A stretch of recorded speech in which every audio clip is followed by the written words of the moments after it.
आता शक्तीने त्याला हरवल्यामुळे त्याची खूपच कुचेष्टा झाली. कोणी म्हटले, ऋषिकुलच श्रेष्ठ आहे. ऋषीचे सोंग आणले म्हणजे कोणी ऋषी नाही होऊ शकत. विश्वामित्राला हा अपमान सहन झाला नाही.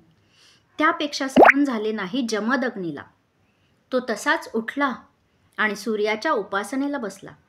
आपल्यासाठी नव्हे, विश्वामित्रासाठी.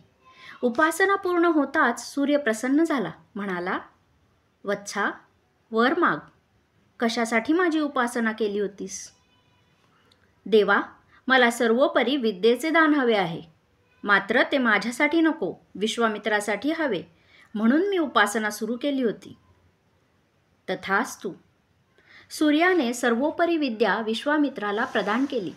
सर्वोपरी विद्या ज्याच्याकडे आहे त्याला कोणी वादविवादामध्ये पराभूत करू शकत नाही, अशी त्या विद्येची महती होती.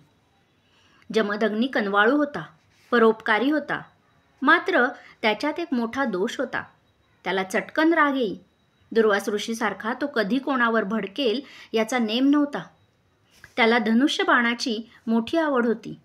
तो सतत बाणाची नेमबाजी करीत बसायचा. मात्र दूरवर गेलेले बाण गोळा करून आणण्याचे काम रेणुकेला करावे लागे. एके दिवशी त्याचा असाच सराव चालला होता. बाण दूरवर जाऊन पडत होते.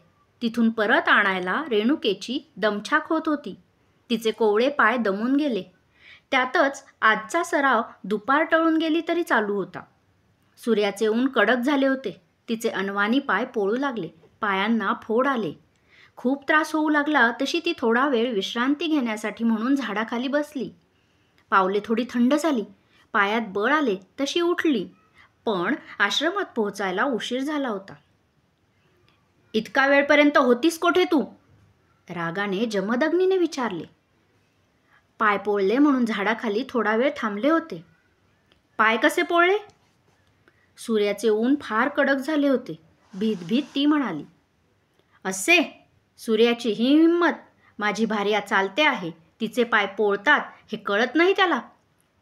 थांब, माझ्या तपश्चर्येचा प्रताप दाखवतो त्याला. असे म्हणून ते सूर्याला शाप द्यायला तयार झाले.